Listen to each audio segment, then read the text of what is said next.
जय हिंद, नमस्कार। Career win पर आपका बहुत बहुत स्वागत है। आज हम लोग बीएससी सेकेंड ईयर वालों का हिंदी का इम्पॉर्टेंट क्वेश्चन देखेंगे जो आपका पेपर फर्स्ट है। ओके, सेकेंड ईयर वालों का वैसे भी केमिस्ट्री का 2 पार्ट्स मैंने दे दिया है, यानी कि फर्स्ट पेपर का पूरा इम्पोर्टेंट क्वेश्चन आप लोगों को 2 वीडियो में कवर करा दिया गया है। लिंक डिस्क्रिप्शन में है, जाकर आप लोग देख सकते हैं। ओके, फर्स्ट पेपर का आप लोगों को मिल चुका है। सेकंड पेपर और थर्ड पेपर आप लोगों के एग्ज़ाम के आते तक आप लोगों को प्रोवाइड कर दिया जाएगा। फिलहाल लाइन से जो पेपर जैसे सीक्वेंस में चलता है, जिस क्रम में एग्ज़ाम को रखा जाता है उसी क्रम में आप पेपर मिलेगा, नहीं तो कोई छूट जाएगा। बीच से अगर बोलोगे तो छूट जाएगा। जैसे केमिस्ट्री का पहला पेपर मैंने दिया था, उसके बाद सेकंड का भी बनाया ही नहीं है, इसीलिए हिंदी का पेपर आप लोग को पहले दिया जा रहा है। उसके बाद आप लोग को इंग्लिश का मिलेगा, इंग्लिश के बाद फिजिक्स और इंग्लिश के बाद आप लोग को केमिस्ट्री मिल जाएगा। ठीक है, चलिए इसका भी आप लोगों को कम से कम 2 से 3 क्लास देखने को मिलेगी ना हिंदी के लिए। चलिए स्टार्ट करें, 2 से 3 में ख़त्म होगा। देखो, पहला है चोरी और प्रायश्चित का सारांश लिखिए। अगर आप लोग सिलेबस में हैं तो पढ़ना ना, वैसे सिलेबस में तो है ही, उसी को ला रहे हैं। ठीक, उसके बाद क्या बोला है, महात्मा गांधी का संक्षिप्त परिचय देते हुए चोरी और प्रायश्चित के संबंध में गांधी जी के विचार प्रस्तुत कीजिए। अच्छा, ऐसे क्वेश्चन को करने के लिए मैं आप लोग को एक तरीका बता रहा हूँ। आप लोग कुछ मत कीजिए, पूरा का पूरा कहानी याद कीजिए। ठीक, कुछ मत कीजिए, पूरा का पूरा कहानी याद करना। कहानी एक बार याद हो जाएगा, कोई भी क्वेश्चन आएगा आप लोगों को सिर्फ कहानी ही लिखनी है। एग्जामिनर चाह कर भी वहाँ पर नंबर नहीं काट सकते, कम से कम 3 से 4 नंबर एकदम फिक्स मिल जाएगा। अगर परसेंट नहीं बनाना होगा, ग्रामर के भरोसे में चल रहे हो तो। ओके, चलिए अगला है कार्यकालीन पत्र किसे कहते हैं, उदाहरण सहित समझाइए। मीडिया लेखन क्या है, जनसंचार सूचना प्रौद्योगिकी के क्रांति के विस्तार को समझाइए। क्वेश्चन नंबर दूसरा है, नवयुवक भावी भविष्य के निर्माण हेतु आलोक स्तंभ है, इस कथन की विवेचना करनी है। जिस समाज में वृद्धों का नेतृत्व होता है, क्या वह समाज प्रगति कर सकता है। इसके बाद इसी का खा पॉइंट देखो, 2 पॉइंट में आया है ना, एक 8 नंबर और एक 7 नंबर, टोटल 1 यूनिट से 15 नंबर, तो 5 यूनिट मिलेगा 75 नंबर का। तो 8 नंबर का एक क्वेश्चन और 7 नंबर का एक क्वेश्चन, दोनों में ही अथवा रहेगा। 8 नंबर वाले क्वेश्चन में भी अथवा, 7 में भी अथवा। उसके बाद हिंदी में कंप्यूटर संबंधी भाषिक अनुप्रयोग को स्पष्ट कीजिए।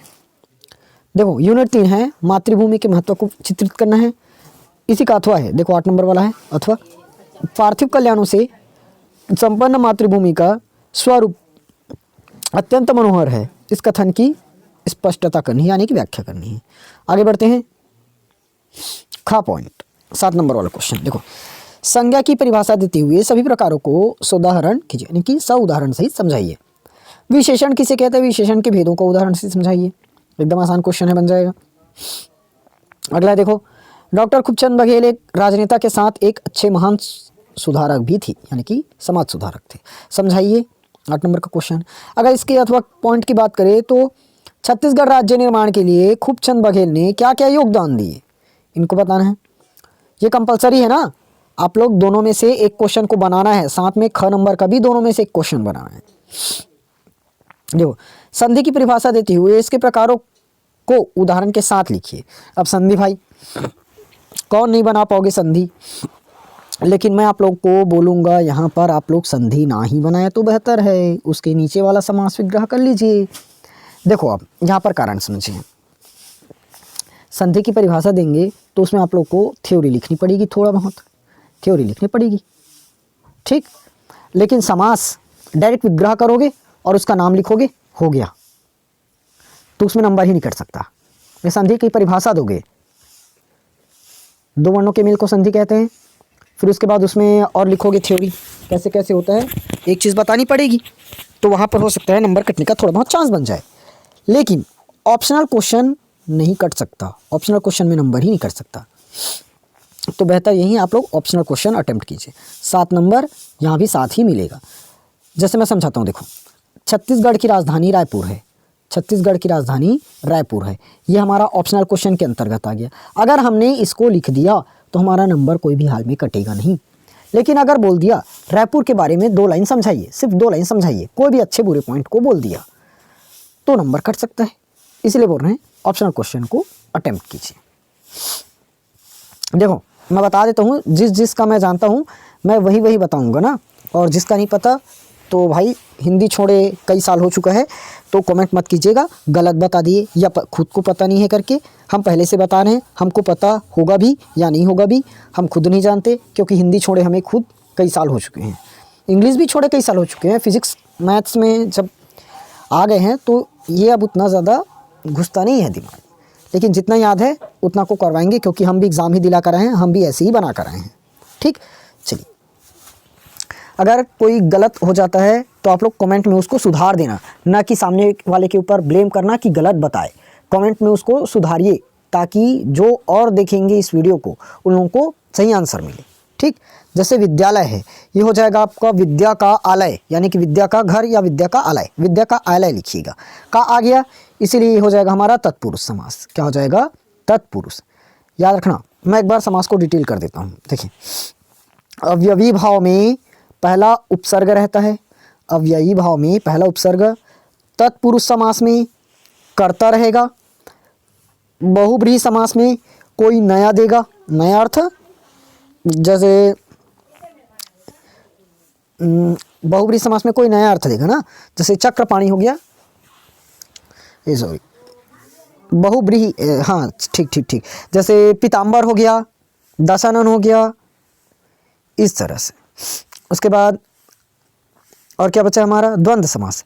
द्वंद्व समास में यह आपका दोनों पद की प्रधानता बताएगा, यानी कि बीच में और लग जाता है।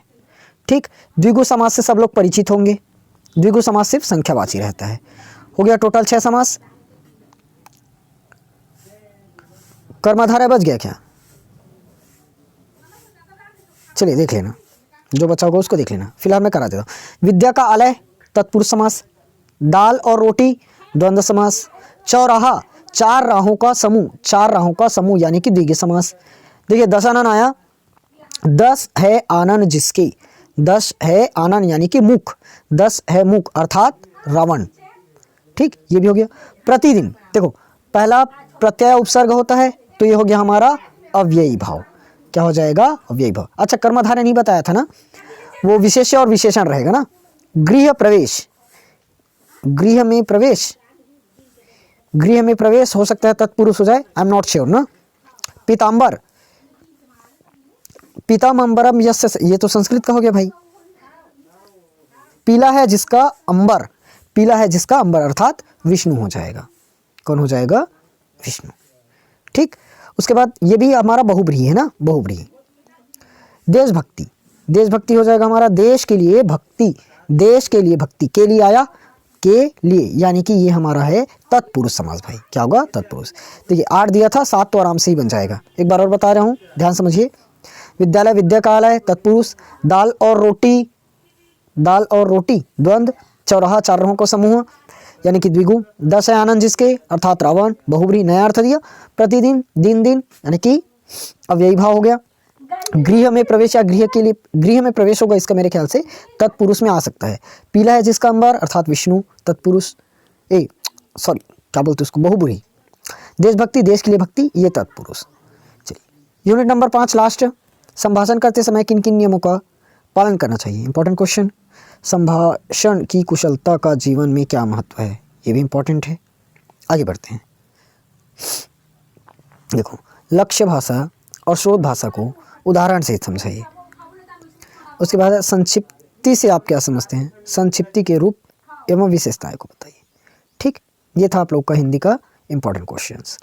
एक ही पार्ट बस दे रहा हूँ आज, कल आप लोगों को 2 सेट कर पाऊँगा, कल आप लोग को 2 सेट मिल जाएगा। ठीक, टोटल 4 सेट मिलेगा ना, हिंदी का भी टोटल 4 सेट मिलेगा। इसको आप लोग कर लीजिए, पासिंग नंबर एकदम कवर। देखो 7 नंबर तो यही खींच देगा भाई, संधि और समास करके चले जाइए, 15 नंबर तक वही कवर कर देगा, संधि और समास। उतना तो खैर नहीं जाएगा, 7 तक जाएगा, 7 तक, क्योंकि दोनों थोड़ी ना बनाएंगे। ठीक, तो 7 से 8 नंबर जब आप लोग को मिल रहा है, पहले से पढ़ चुके हो तो क्या जाता है।